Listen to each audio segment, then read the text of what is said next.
Deus, mistério para muitos. Mas prepare-se, há algo que está para ser revelado. Fique atento a partir de agora para descobrir a verdadeira espiritualidade, com Luiz Saião.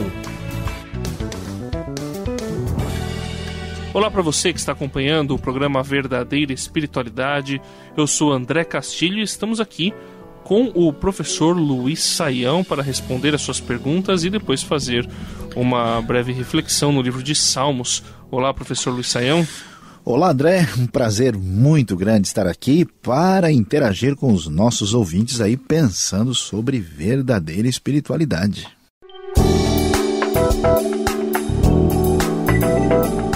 A verdadeira espiritualidade traz respostas para suas dúvidas. Então vamos aqui às perguntas que você tem enviado. E nós vamos começar com a pergunta da Marisa, de Santa Rosa, no Rio Grande do Sul.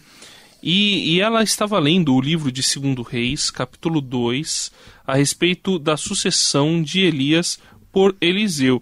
E a descrição daquele episódio chamou a atenção dela. Nós vemos que Eliseu pega uma capa, coloca nas águas, as águas se abrem, depois Eliseu pede para Elias, em algumas versões, a porção dobrada do Espírito, e aí ela ficou pensando em diversas situações criadas por várias doutrinas, que incluem essa questão da porção dobrada, e também incluem intercessão por anjos, de interferência de anjos, santos, espíritos de luz. Ela quer que o senhor, professor Luiz Saião, ajude-a a compreender melhor este episódio.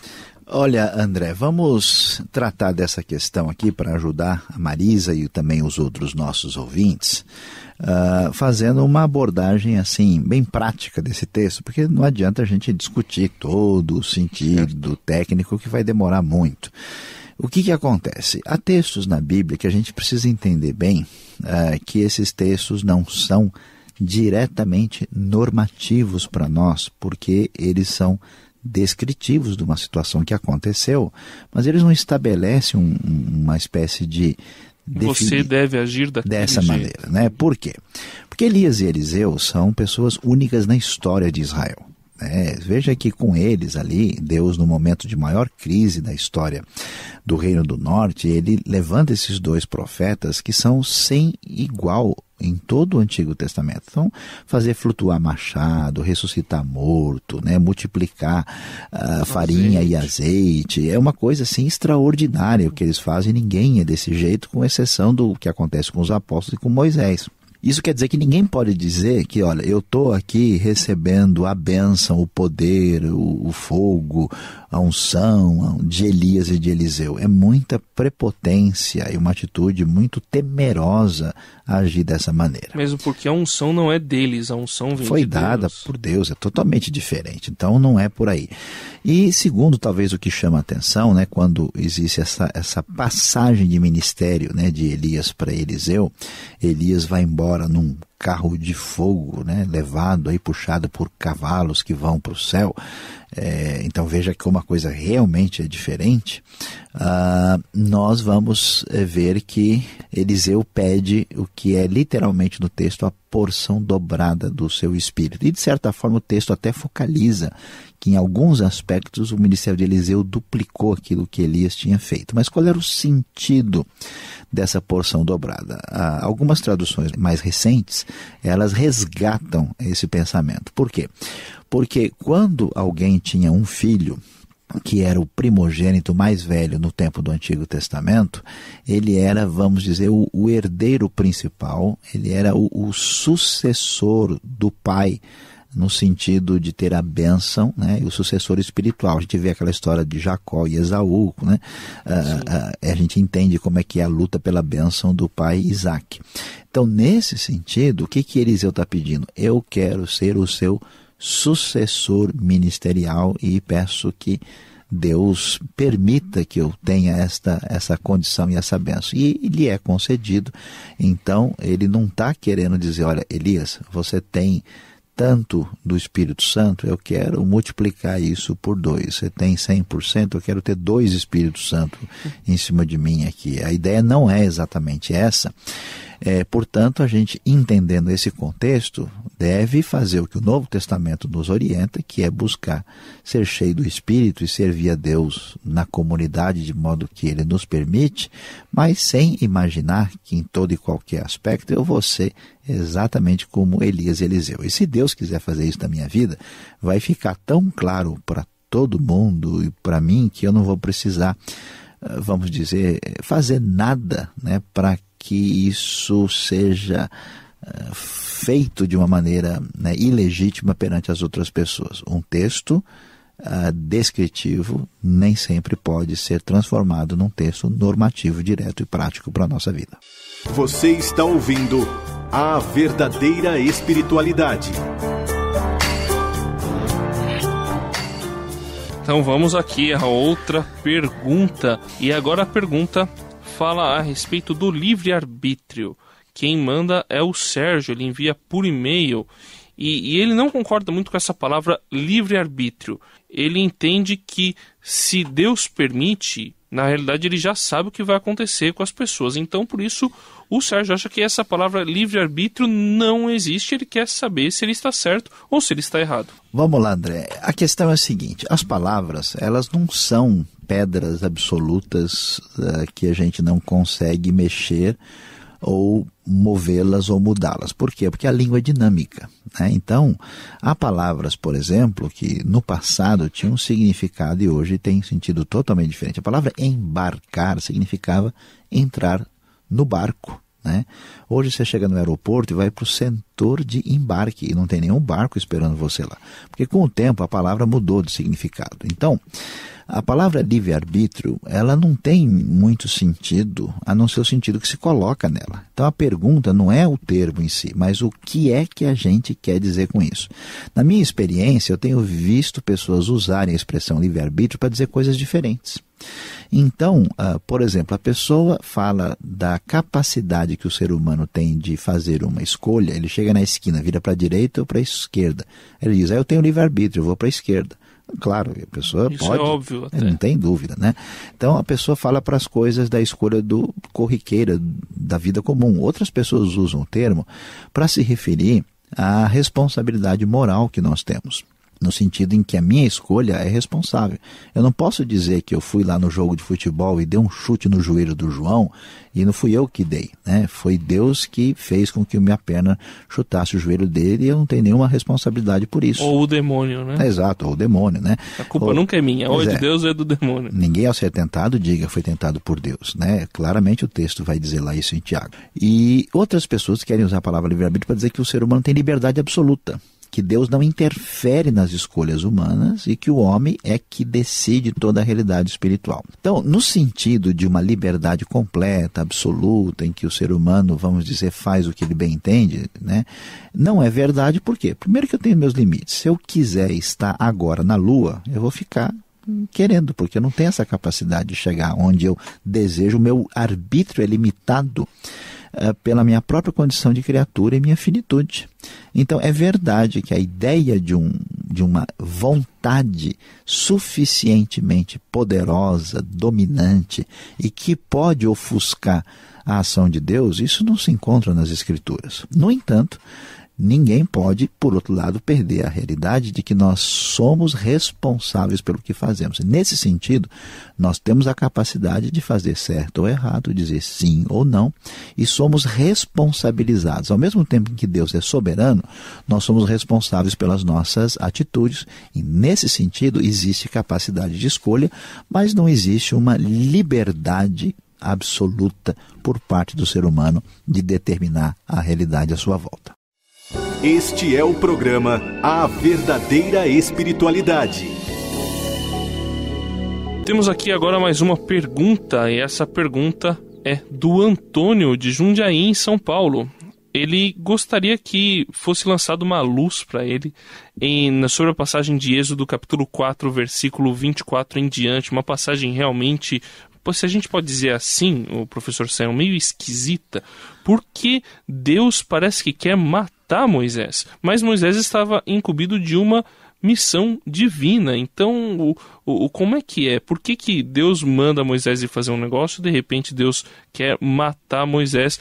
O Antônio, eu tenho certeza que muita gente ao ler essa passagem não entendeu direito. O que o senhor pode explicar aí? É verdade, André. Quando a gente lê esse texto de Êxodo capítulo 4, né, a gente até leva um susto. E, na verdade, aquele trecho ele aparece como uma referência que até interrompe o fluxo natural da narrativa, e ele está ali por uma razão teológica muito importante, e por isso o livro é configurado dessa maneira no capítulo 4. O que está acontecendo?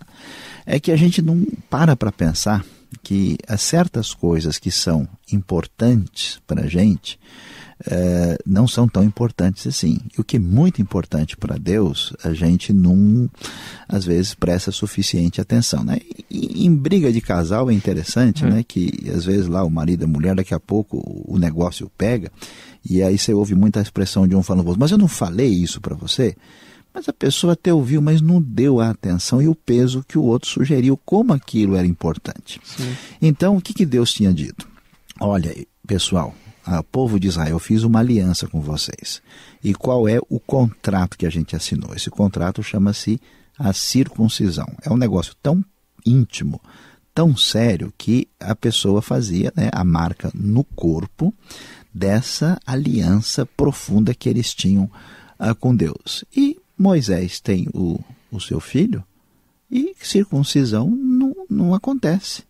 Então, aquilo que era uma exigência, que era a marca definitiva, né, da aliança com Deus, é deixada de lado. É como se um sujeito se casasse, né, e aí ele está saindo com a esposa, depois ele vai, a esposa, e a aliança? Não, a aliança é só um pedaço de metal, isso aí. Para que ficar andando com ela, né? Isso não tem sentido nenhum, né? O que vale é a pessoa vai falar, poxa, mas essa é a marca do nosso relacionamento. A marca era a circuncisão. Então ele colocou isso num segundo plano, tratou com um certo descaso. E como a aliança era a marca definitiva e clara dessa parceria, então Deus chegou e manifestou a sua ira dizendo, peraí, você está em aliança comigo ou não? Quer dizer, o que eu falei não valeu nada? Aquilo que eu defini como referência para vocês está sendo colocado no segundo plano? Então, nesse sentido, a ira de Deus se manifesta e ele, como Senhor, de fato, vamos dizer, pega forte com Moisés. Moisés imediatamente correndo ali, né? Como quem está no atraso correndo atrás do prejuízo, ele ali faz a circuncisão e até a esposa fica assustada. Sim. Ela diz, nossa, você é um esposo sanguinário, que coisa mais estranha, né? Mas é de fato para mostrar para a gente que o relacionamento com Deus não é só festinha, alegria, amor, tudo bem, que legal, Deus é bom, né? Na hora que ele faz a exigência, aí na hora que ele faz, né, as suas estipulações chegam a nós, a gente trata com descaso, que é muito chato, né? Você trata uma pessoa legal, faz tudo de bem com ela. No dia que você pede uma coisa, qualquer que seja simples para a pessoa, ela te ignora, não está nem aí. Quer dizer, você fez de tudo para ajudar a pessoa, né? Você emprestou 10 mil reais dela. No dia que você falou, você pode me dar uma carona? Ih, olha, o carro eu lavei agora. Tá meio difícil, não dá para você pegar um ônibus ali, não? Pô, fiz isso pro cara, o cara não me dá uma carona. É muita mancada. Então acho que dá para a gente entender quando a gente raciocina dessa maneira. A verdadeira espiritualidade traz respostas para suas dúvidas.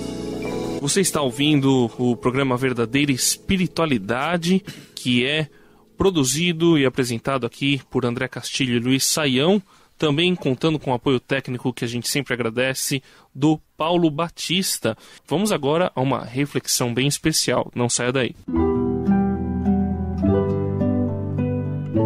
O livro de Salmos traz a verdadeira espiritualidade. Agora, na nossa segunda parte deste programa, quando vamos continuar tratando de verdadeira espiritualidade, convém dar uma atenção especial hoje ao Salmo de número 20, tratando desse tema tão especial, fé e confiança. Para falar a verdade, quando a gente ouve alguma coisa nessa direção de fé e confiança, parecem temas assim tão batidos, tão assim repetidos, que as pessoas costumam às vezes usar e falar assim, até sem prestar tanta atenção ao que estão dizendo, que muita gente nem dá atenção a esse tipo de tema e de enfoque ou de abordagem sobre tais palavras muito batidas e repetidas. No entanto, essas palavras ganham um colorido diferente quando a gente passa por circunstâncias muito complicadas e difíceis na vida. Quando nós vamos beber da fonte, aprender daquilo que a palavra de Deus nos apresenta, nos ensina, como é o caso do Salmo 20, nós vamos entender de fato qual é o significado desses termos. No Salmo 20 aparece uma oração que é uma oração da comunidade, do povo de Israel em favor do rei que está indo para a guerra. E para a gente entender a dimensão disso, é muito assim, complicado, é muito profundo o que está envolvido nesse salmo. Por quê? Porque o rei aqui, que é o rei davídico, ele vai enfrentar uma batalha. E essa batalha tem algumas configurações que merecem uma atenção. Primeiro, envolve o lado individual do rei, que é aquele que existe como pessoa e que tem a sua confiança em Deus, está aí com o coração tremendo porque vai enfrentar uma batalha de vida ou morte. Todo um lado pessoal, individual está por trás desse salmo. Em segundo lugar, esse rei não é só o indivíduo, ele é o rei. É o rei das promessas de Deus, é o rei da aliança que Deus tem com o seu povo, que deverá permanecer.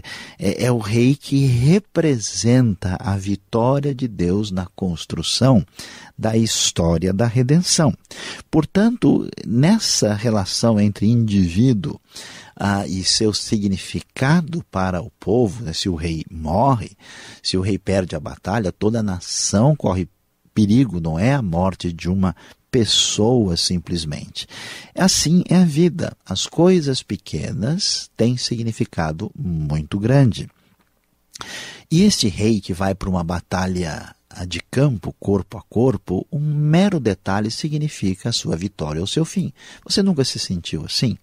Numa situação que você vai fazer uma missão, cumprir uma atividade, um trabalho, parece uma coisa tão pequena, mas errar ou acertar é a diferença entre a vida e a morte. No campo de batalha, esse rei, com um momento de atenção, uma olhada para a esquerda, uma percepção nas costas, significa livrar-se da morte, significa a diferença entre ser recebido com glórias para ter o seu nome constantemente marcado como herói e talvez num lance de falta de atenção significa a sua morte, a sua destruição, a sua derrota, o seu fim. Assim é a vida, marcada por circunstâncias que nos separam na direção entre a derrota e a vitória.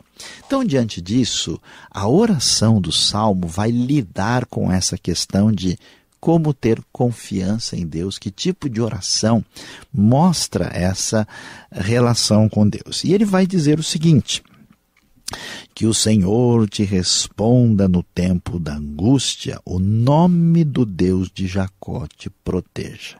Que tipo de oração nós devemos fazer neste momento, quando a confiança balança e nós estamos entre a glória e o fracasso, o sucesso e a desgraça? Primeira coisa que chama atenção é o clamor feito a Deus em referência àquele que abençoou Jacó. Por quê?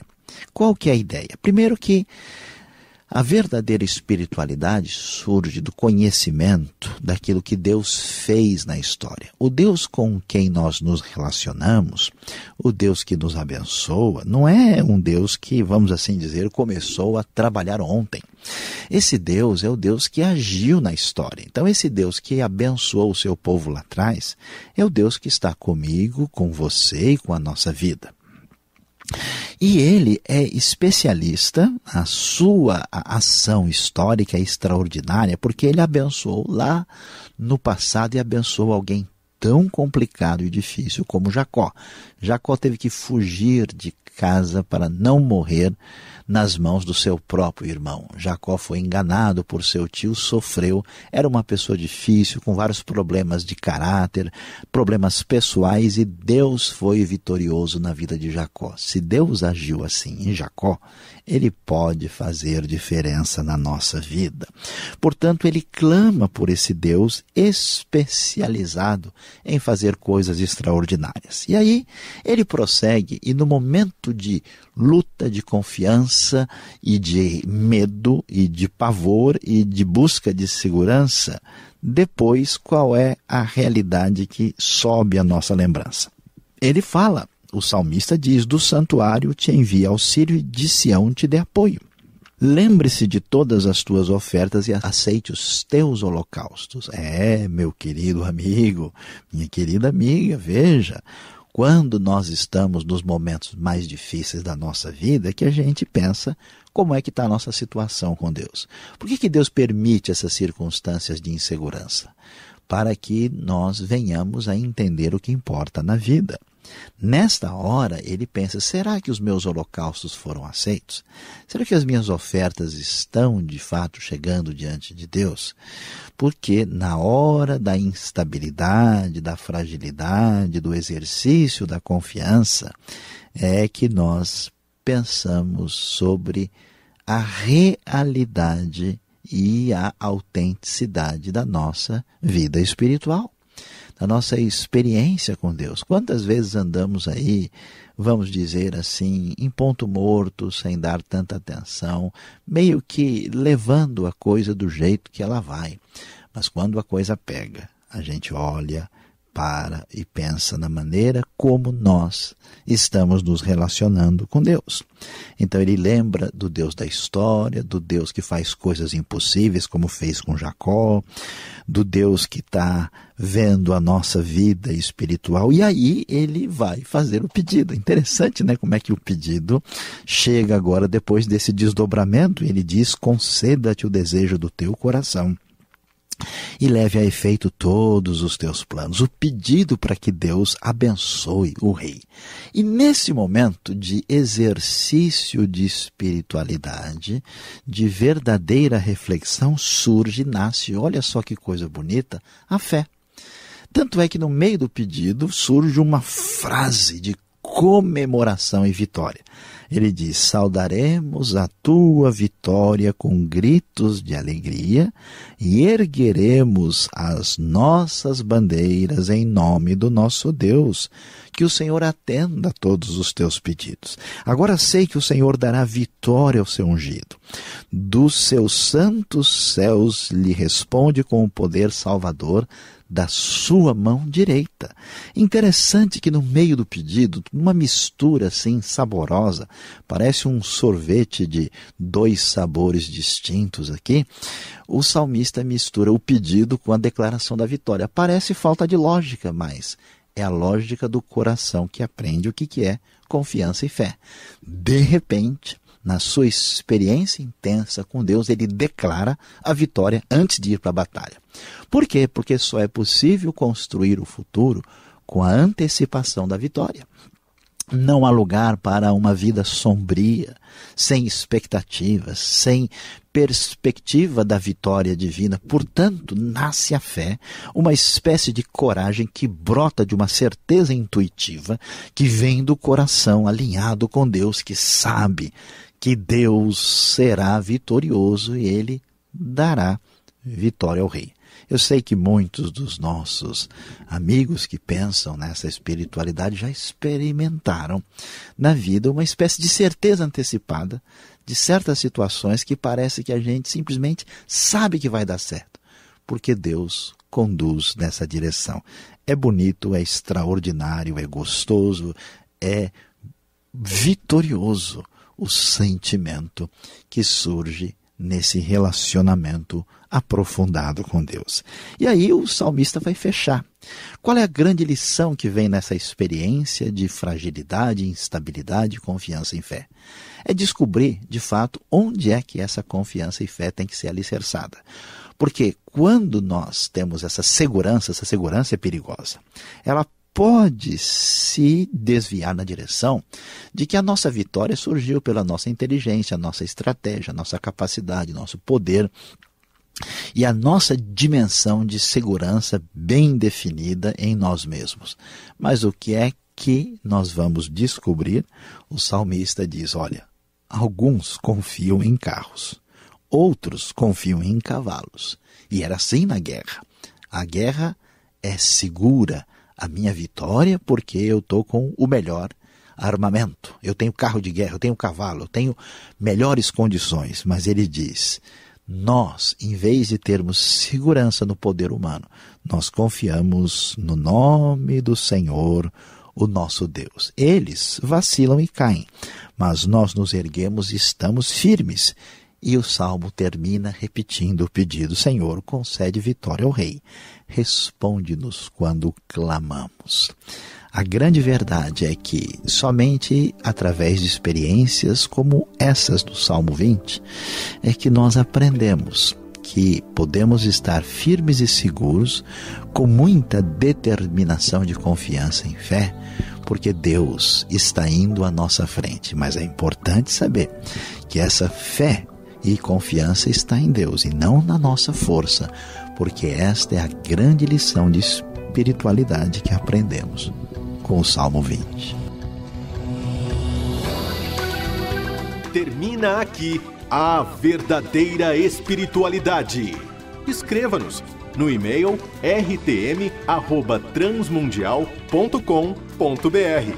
Por carta, Caixa Postal 18.113, CEP 04626 970, São Paulo. O programa A Verdadeira Espiritualidade é uma realização da Transmundial.